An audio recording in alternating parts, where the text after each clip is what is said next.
Hello दोस्तों, तो आज हम देखेंगे 2020 का जो सामान्य हिंदी का पेपर है उसे हम देखेंगे। यहाँ पे देखिएगा 3 घंटा, ठीक है। यहाँ पे लिखा होगा देखिए समय दिया हुआ है 3 घंटा 15 मिनट। 15 मिनट जो है विद्यार्थियों को पढ़ने के लिए दिया जाता है कि आप इस क्वेश्चन पेपर को देख लीजिएगा।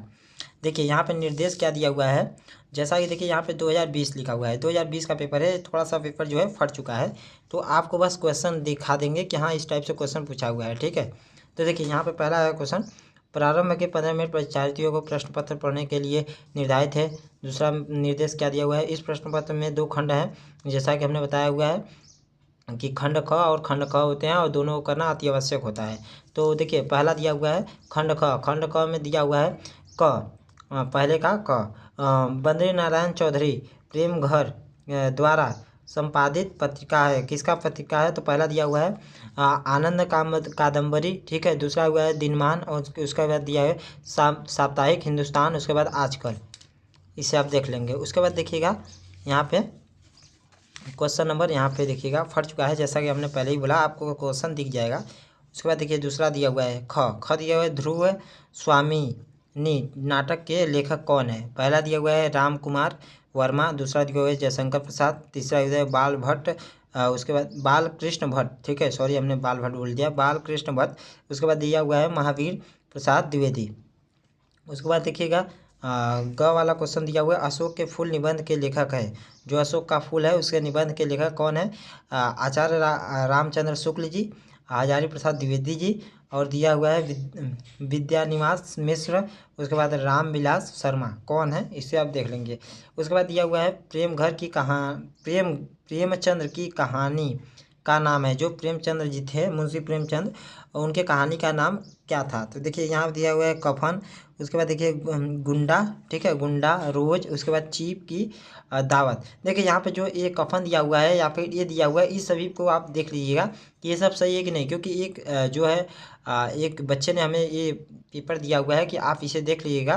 तो हम बस इसको क्वेश्चन ही करा रहे हैं कि इस टाइप से क्वेश्चन दिया हुआ है, क्योंकि 2020 का है, जैसा कि हमने बता चुका है कि 2020 का है, ये फट चुका है। तो अब उस बच्चे ने क्या पता ये सही लगाया होगा कि गलत लगाया होगा, आप इसे देख लेंगे। उसके बाद देखिए अंगा क्वेश्चन है, विद्यानिवास मिश्र निबंधकार हैं। जो विद्यानिवास मिश्र जी थे वो किसके निबंधकार थे। दिया हुआ है ललित निबंध के, विचारात्मक निबंध के, मनोवैज्ञानिक निबंध के, भावनात्मक निबंध के, देख लेंगे, ठीक है। यहाँ पे आप सभी क्वेश्चन दिख रहा होगा। अब देखिए यहाँ पे जो है पन्ना जो है उखड़ चुका है, इसीलिए हमने बोला कि 2020 का क्वेश्चन है, 2020 का पेपर है, सॉरी 2020 का जो है पेपर है। किसी सूरज कुमार नाम का है, अब 2020 का है, तो आप इसे देखेंगे। उसके बाद देखिए ग वाला जो क्वेश्चन है, कामायनी के प्रथम सर का नाम है। देखिए अब कहानी जो है, सॉरी कहानी नहीं, कामायनी के लेखक के बारे में पूछ सकता है। अब यहाँ पे तो अलग ही क्वेश्चन पूछा है, कामायनी के प्रथम सर का नाम बताइए। पहला दिया हुआ है चिंता, ठीक है। पहला दिया हुआ है क्या, चिंता दिया हुआ है। उसके बाद आशा दिया हुआ है। उसके बाद श्रद्धा दिया हुआ है। इसके बाद ईड़ा दिया हुआ है। अब ग वाला क्वेश्चन देखेंगे। ग वाले क्वेश्चन में दिया हुआ है सुमित्रानंद पंत सुकुमार, ठीक है, सुकुमार कवि हैं। किसके हैं भैया, प्रकृति के या फिर श्रृंगार के या फिर विज्ञान के या फिर भक्ति के, बहुत सारे दे सकता है। उसके बाद अंग नंबर क्वेश्चन दिया हुआ है राम की शक्ति पूजा कविता के रचयिता है जयशंकर प्रसाद, मैथिली शरण गुप्त जी। उसके बाद सूर्यकांत त्रिपाठी नीलाज जी, अज्ञे जी, कौन है इसे देख रहे हैं। अज्ञे जी का पूरा नाम भी कभी कभी पूछ लेता है कि इसके पूरा नाम को लिखिएगा, तो आप इसे भी देख लेंगे। उसके बाद तीसरा नंबर क्वेश्चन दिया हुआ है दिए गए गद्यांश का पर आधारित निम्नलिखित प्रश्नों के उत्तर दीजिए। आप इसे पढ़ेंगे। जस्ट इसके पहले पेपर में हमने कराया जो कि 2023 या फिर 2024 का पेपर था, उसमें भी सेम यही क्वेश्चन था, जिसमें हमने पढ़ा हुआ था कि माता अपने सभी पुत्रों को समान भाव से चाहती है। इसी प्रकार पृथ्वी पर बसने वाले सब बराबर हैं, उसमें ऊंच और नीच का भाव नहीं रखता। यही क्वेश्चन सेम 2023 का पेपर था या फिर 2024 का पेपर था, उसमें सेम यही क्वेश्चन पूछा हुआ है, ठीक है, इसी टाइप से। अब इसके आगे क्वेश्चन को हम देखते हैं, ठीक है। इसके आगे क्वेश्चन जो है कि क्या पूछा हुआ है, देखिए सेम वही क्वेश्चन है, आप देख सकते हैं। क वाला पूछा है कि पुत्र को समान भाव से कौन रखती है, या दूसरा पूछा है समान अधिकार का भागी कौन है। सेम वही क्वेश्चन है, सेम। आप इसे देख लेंगे। यदि आपने नहीं दिखाया हुआ वीडियो तो हमारे वीडियो के चैनल में जाइएगा या फिर वीडियो में जाएंगे तो वहाँ पे देख सकते हैं हमने पेपर कराया हुआ है। वह 2023 या फिर 24 का पेपर था, जिसमें सेम यही क्वेश्चन पूछा है कि पुत्र को समान भाव से कौन रखता है, और यही वाला है। तो आपका जो है इसमें जितने भी नंबर होंगे इस क्वेश्चन के, वह नंबर आपको मिल जाएंगे। उसके बाद समान अधिकार का भागी कौन है। उसके बाद ग पूछा है पृथ्वी पर किसका विस्तार अनंत है। उसके बाद अनंत और जनपद शब्द का अर्थ लिखिए। देखिए इसमें पूछा है सेम अनंत और जनपद का सेम वही पूछा है क्वेश्चन, समझिएगा। उसमें पूछा है कि अनंत और जनपद का अर्थ क्या है। और नीचे यहाँ पे पूछा है पाठ और शीर्षक का, इस पाठ का शीर्षक एवं लेखक का नाम लिखिएगा। 1 मिनट हम अभी आपको दिखा देते हैं, आप सभी को विश्वास नहीं होगा तो 1 मिनट रुक जाइए। हाँ देखिए यहाँ पे जो है आप सभी को यदि विश्वास नहीं हुआ, आप वह वीडियो भी नहीं देखना चाहते तो हम नहीं कह रहे हैं कि आप नहीं देखिए। देखिए यहाँ पे जो है आप सभी देखिएगा, यहाँ पे 2023 का क्वेश्चन, हम बोले ना 2023 या फिर 2024 का क्वेश्चन है। देखिए 2023 का क्वेश्चन है और सामान्य हिंदी का क्वेश्चन है, आप देख सकते हैं। अब इसी पन्ना को हम पलट देते हैं, यहाँ पे देखिएगा, पन्ना पलटे, यहाँ पे आप यहाँ पे देखिए, यहाँ पे 1 मिनट। क्वेश्चन नंबर देखिए, क्वेश्चन नंबर 3 दिए गए गद्यांश पर ही है, माता अपने सभी पुत्रों को समान भाव से चाहती है। वही है ना क्वेश्चन, क्वेश्चन नंबर 3 है। और इसमें सेम देखिएगा, हम अपने से नहीं बता रहे हैं कि नहीं भैया वो हम गलत बता रहे हैं। क्वेश्चन देखिए यहाँ पे भी वही पूछा है। आप क्वेश्चन नंबर देखिएगा, क्वेश्चन नंबर देखिए, यहाँ पे देखिए क्वेश्चन नंबर 3 है माता अपने सभी पुत्रों को समान भाव से। अब देखिए इस क्वेश्चन को देख सकते हैं, माता अपने सभी पुत्रों को समान भाव से रखती है ना। अब यहाँ पे देखिएगा क्वेश्चन नंबर 3 है माता, अब यहाँ पे भी पढ़ सकते हैं, माता अपने सभी पुत्रों को समान भाव से रखती है। अब इसके बाद देखिए 1 मिनट अभी और दिखा रहे हैं। अभी देखिए अनंत और जनपद शब्द का अर्थ लिखिए। इसमें पूछा है ना पृथ्वी किसका विस्तार करा है, समान उसके बाद देखिए समान अधिकार का भागी कौन है, ठीक है, उसी को ही पूछा है। अब सेम इसी में पूछा है, इसको पढ़ लीजिएगा। अब इसके बाद देखिए इसमें भी सेम वही पूछा है क्वेश्चन, सेम पूछा है ना अनंत और जनपद का विस्तार, अनंत और जनपद का अर्थ, अनंत और जनपद का अर्थ सेम इस पेपर में भी वही पूछा है। अब हालांकि हम आपका जो है 5 मिनट इसमें या फिर 2 मिनट बेसी ले रहे हैं, मगर आपको विश्वास दिला रहे हैं कि एक ही क्वेश्चन बार बार पूछता रहता है। देखिए यहाँ पे भी अनंत और जनपद का विस्तार। अब इस पेपर को देखिए यहाँ पे लिखा हुआ है ना, और यहाँ पे देखिए अनंत और जनपद का अर्थ लिखिए, पृथ्वी का विस्तार, सेम इसी को हटाते हैं। देखिए यहाँ पे वही लिखा हुआ है जनपद। और अब देखिए 5 मिनट आपका चला गया, उसमें हम नहीं बता सकते क्योंकि आपको बताना भी जरूरी है, क्योंकि बहुत सारे बच्चे विश्वास नहीं करते हैं कि नहीं ऐसा क्वेश्चन बार बार रिपीट होता है। यहाँ पे रिपीट होता है, यहाँ पे देख लीजिए अनंत और इसका विस्तार। अब उसके बाद देखिएगा यहाँ पे रविन्द्रनाथ टैगोर जी थे, ठीक है, रविन्द्रनाथ टैगोर ने इस भारतवर्ष को महामानव समुद्र कहा है। अब इसे पढ़ने से अच्छा है कि यहाँ पे पढ़ ले कि ये जो है कौन कौन से क्वेश्चन पूछते हैं। यहाँ पे देखिए क्वेश्चन पूछा है कि पाठ का शीर्षक एवं लेखक का नाम लिखिए। उसके बाद पूछा है रविन्द्रनाथ ने किसे महामानव समुद्र कहा है। इसे जब पढ़ेंगे पैराग्राफ को आपको समझ में आएगा। रेखांकित अंशों की व्याख्या कीजिए। उसके बाद भारतवर्ष के निर्माण में किन किन का सहयोग रहा है। उसके बाद देखिए आर्य शक हुड कहाँ आए, ठीक है, कहाँ ये लोग आए। उसके बाद देखिए यहाँ पे क्वेश्चन नंबर 4 में पूछा है, जो कि 5x2 यानी कि 10 नंबर का क्वेश्चन है। दिए गए गद्यांशों पर आधारित निम्नलिखित प्रश्नों के उत्तर दीजिए। ये दिया हुआ है कि हे जगजीवन के कर्णधार, ठीक है, कर्ण महान नहीं, कर्णधार, चीर जन्म मरण के आर पार शाश्वत जीवन नौका विहार, मैं भूल गया अस्तित्व ज्ञान, जीवन का यह शाश्वत प्रणाम, करता मुझको अमृत दान। आप इसे पढ़ेंगे, जब इसको पढ़ेंगे तो बहुत अच्छा से है। जब इसके अर्थ को समझेंगे ना ध्यान से तो आपको बहुत अच्छे से समझ में आएगा।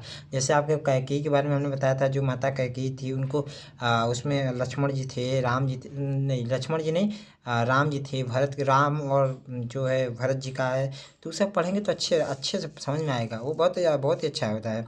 इसका क्या करना है, जगजीवन का कर्णधार, तो कविता का शीर्षक और कवि का नाम लिखना है। रेखांकित अंशों का व्याख्या करना है। हम तो इसे आँख मूंद कर बोल सकते हैं कि कविता और जो है शीर्षक का नाम लिखना है। उसके बाद इस रेखांकित अंशों की व्याख्या करना है। ये दोनों क्वेश्चन तो रट गया है कि इसी टाइप से क्वेश्चन आते हैं। उसके बाद देखिए कर्णधार तथा शाश्वत शब्द का अर्थ, उसके बाद अर्थ के बारे में पूछता है। ठीक है। उसके बाद देखिए किस अदृश्य सत्ता की ओर पंथ जी का संकेत जा रहा है। या उसके बाद पूछा हुआ है जगजीवन के करधार का आशय स्पष्ट कीजिए, अथवा आप इसे देखिएगा मुझे फूल मत मारो। 1 मिनट ये देखिए, आपको अच्छा नहीं लगे मगर 1 मिनट हम इसको थोड़ा सा बस 2 लाइन को बस गाना चाह रहे हैं। देखिए यहाँ पे दिया हुआ है कि मुझे फूल मत मारो, मुझे फूल मत मारो मारो, मुझे फूल मत मारो, मैं अबला बाला वियोगिनी, मैं अबला बाला वियोगिनी, कुछ तो दया विचारो, मुझे फूल मत मारो, मुझे फूल मत मारो, होके मधु के मीत मदन पटु तुम कटु गरल नगारो, मुझे फूल मत मारो मारो, मुझे फूल मत मारो। आप इसे देखेंगे तो बहुत ही अच्छा है। यहाँ पे लक्ष्मण जी का शायद, हाँ लक्ष्मण जी और जो है उर्मिला जी, इनका जो है संवाद होता है और इसमें बहुत होता है कि कैसे कैसे होते हैं, सभी को देख लेंगे, ठीक है। यहाँ पे बस आपको अच्छा लगा होगा तो अच्छी बात है, लाइक कर दीजिएगा और क्या, इसके लिए लाइक कीजिएगा, ठीक है। ऐसे नहीं कि लाइक कर दें, लाइक करने के लिए हम कभी करते नहीं हैं, आप चाहते हैं तो लाइक कर सकते हैं, हमको कोई ऐतराज़ नहीं है। यहाँ पे देखिएगा, अब इसमें चाहे कविता और शीर्षक, ये तो जाहिर सी बात है, ये तो पूछता ही रहता है। यहाँ पे देखिए संबंध किसका है, देखिए साकेत के किस सर्ग से है, जो इस कविता है साकेत के किस सर्ग से लिया गया हुआ है। उसके बाद देखिए मदन तथा गरल शब्द का अर्थ लिखिए। उसके बाद इस कविता में वर्णित वेदना का संबंध किस पात्र से है। रेखांकित अंशों का भावार्थ लिखिए। अब देखिए क्वेश्चन नंबर 5 का है, निम्नलिखित में से किसी एक लेखक का साहित्यिक जीवन परिचय लिखना है, जो कि मिनिमम 80 शब्द में लिखना चाहिए, और इसका जो प्रमुख रचना है इसके बारे में लिखना है। ये तो हम आंख मूंद कर बोल सकते हैं कि क्या क्वेश्चन पूछ रहा है। इसमें पूछा हुआ है कि हरिशंकर परसाई और प्रोफेसर जी सुंदर रेड्डी, उसके बाद कन्हैयालाल मिश्र प्रभाकर का। उसके बाद ख में पूछा हुआ है कि साहित्यिक जीवन परिचय, इसमें भी देना है 80 नंबर में, मतलब 80 शब्द में इसको पूरा करना है साहित्यिक परिचय को। जीवन परिचय देखिए एक बॉक्स में आप जीवन परिचय लिख लीजिए, उसके बाद थोड़ा सा शायद हम इसके बारे में बता देंगे कि हाँ कैसे लिखना होता है। उसके बाद देखिए इसमें जो है जो उनकी रचना होगी या फिर कृतियाँ होगी उसे आप देख लेंगे। जयशंकर प्रसाद जी हैं, उसके बाद महादेवी वर्मा जी का इसके जस्ट पेपर में जो हमने बताया है उसमें भी महादेवी वर्मा जी का पूछा था। उसके बाद रामाधारी सिंह दिनकर। उसके बाद देखिए 6वां क्वेश्चन है बहादुर अथवा ध्रुव यात्रा कहानी की कथा वस्तु का सार लिखिए, जो कि 80 शब्द में होना चाहिए। अब उसके बाद 7वां नंबर जो क्वेश्चन पूछता है वह स्वपठित खंड काव्य के आधार पर किसी एक खंड का हल करना होता है, ठीक है। किसी एक मतलब जो आपके जिला में चलता होगा उसे, जैसे श्रवण कुमार का होता है मुक्ति यज्ञ होता है, रश्मिथी होता है, इस सभी बारे में। सत्य की जीत हो गया है, आप इसे देख सकते हैं, सभी क्वेश्चन होगा यहाँ अब तक, आप सभी का हो गया क्वेश्चन, ठीक है। आप देखिएगा, अब इसके आगे देखते हैं। अब आगे कौन सा क्वेश्चन है भैया, आगे खंड ख कब आएगा, अभी खंड ख आने वाला है। देखिए यहाँ पे जो वही है कि त्यागपत्र हर्षवर्धन वही है, तो आप खंड ख, ठीक है, खंड क हो गया। खंड ख दिया हुआ है संस्कृत में दिए गए संस्कृत गद्यांशों में से किसी एक का सह संदर्भ हिंदी में अनुवाद कीजिए, ठीक है। यहाँ पे आपको हिंदी में इसका अनुवाद करना है। संस्कृतस्य साहित्यम सरलम, उसके बाद व्याकरणश्च। उसके बाद देखिए हमको उतना संस्कृत नहीं पढ़ना आता है, बस आप इसे देख लीजिएगा। अब हमको इतना संस्कृत पढ़ने नहीं आता है, हालांकि इस पर हम अभी कर रहे हैं, धीरे धीरे आ जाएगा। तस्य गद्य पद्य च लालित्य, ये सब बहुत सारा लिखा हुआ है। अब इसे बस क्वेश्चन देखिए। हाँ यहाँ पे ये देख सकते हैं कि महामना विद्वान वक्ता धार्मिक नेता पटुतः पत्रकाश्चित आसीत, ठीक है। ये सब जो है, ये सब जो है फेमस है, ये सब हमेशा आते रहते हैं।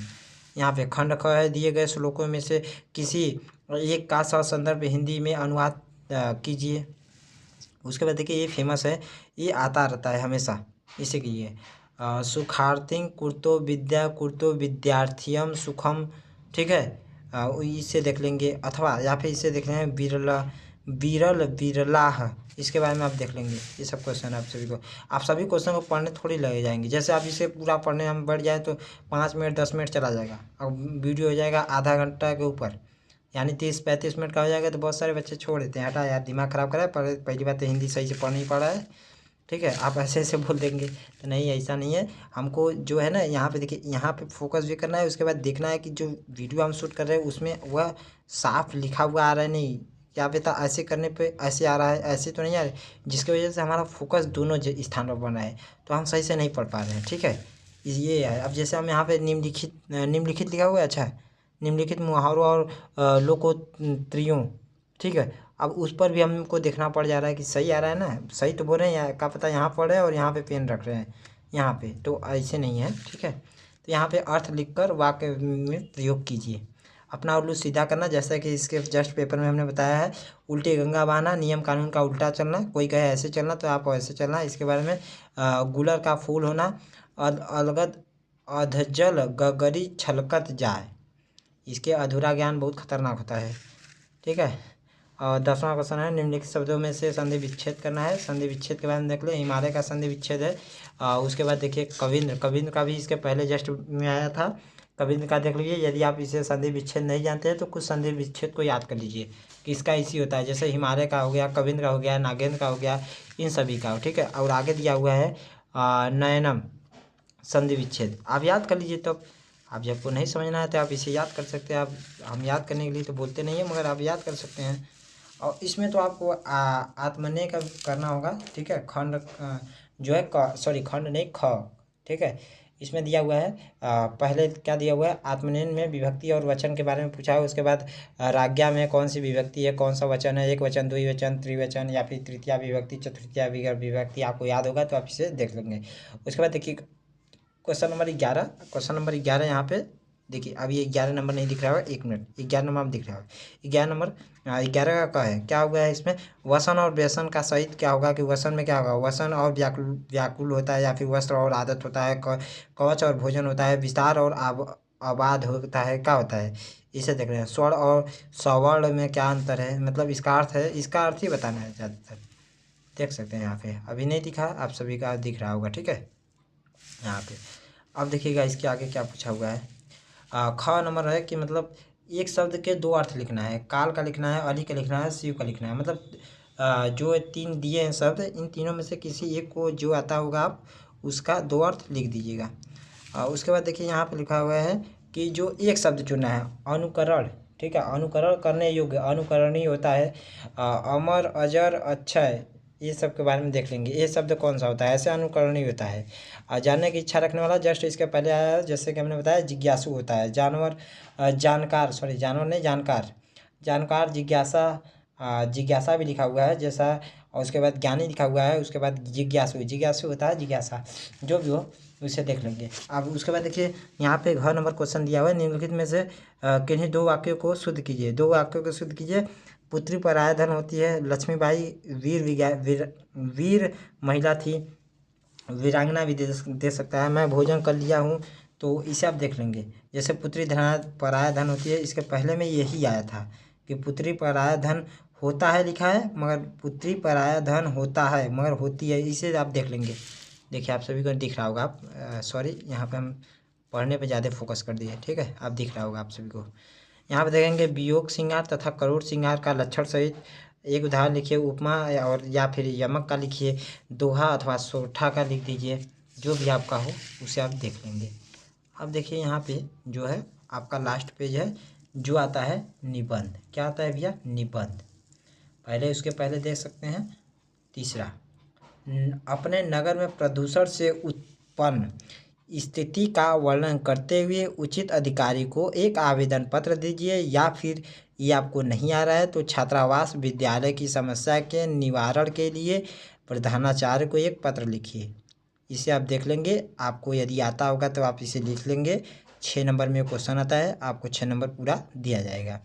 उसके बाद देखिए 14 नंबर जो क्वेश्चन है, आप देखिए इसमें जो 14वां जो क्वेश्चन है, आप समझिएगा जैसे निबंध इस टाइप से आते हैं। जैसे आप 2025 का पेपर दे रहे हैं तो आप निबंध ऐसा नहीं है कि यही उठा कर दे दे, प्रदूषण की समस्या का समाधान दे भी सकता है, ऐसी बात नहीं है, मगर समझिएगा कुछ जैसे नए नए टॉपिक जो है उसे तैयार कर लेंगे, क्या पता उससे दे देंगे ना। जैसे देखिए यहाँ पे प्रदूषण की समस्या का और समाधान, अब जैसे ये 2000 मान लीजिए 2020 में पूछा, 2021 में पूछा, 2022 में पूछा, मान लीजिए 2025 में कोई नया समस्या आ गया, जैसे मान लीजिए जैसे कोविड-19 था 2019 में, तो आप जैसे कुछ नया समस्या पे क्या पता आपको दे दिया, ठीक है, नया समस्या पर आपको दे दिया, तो जब आप उसके बारे में लिखेंगे ना, तो एग्जामिनर क्या सोचेगा, अच्छा लड़का मतलब जानता है कि क्या हो रहा है देश दुनिया में, तो इसके बारे में तो थोड़ा सा ही लिखेंगे तो आपको बहुत सारा जानकारी, यानी कि एग्जामिनर देखेगा उसके बाद नंबर आपको देकर चला जाएगा। अब इसमें तो ये फिल्म अब पुराना हो गया है, आपको जैसे पुरानी फिल्म दिखाया तो गया है यार, ये तो देखे हुए फिल्म है क्या दिखा रहे, अब कोई नया फिल्म दिखाया तो आप दिखेंगे अरे यार सही बात, एक नंबर। तो आप ऐसे जैसे नए चीज़ पर आप देख लेंगे, वर्तमान समाज में नारी शक्तिकरण का स्वरूप, इसके बारे में देख लेंगे कैसे होता है, ठीक है। तब तक के लिए धन्यवाद। अब इसके बाद देखिए हम एक आध दो पेपर और है उसे भी हम करा लेंगे, आपको हमारे चैनल के प्लेलिस्ट में जाएंगे, या फिर आप हमारे प्लेलिस्ट में न जाकर वीडियो में जा सकते हैं, उसमें आपको हर एक पेपर करा हुआ है, लगभग हमने 3-4 पेपर अभी तक करा चुके हैं, ठीक है। तो आप देख सकते हैं, तब तक के लिए धन्यवाद।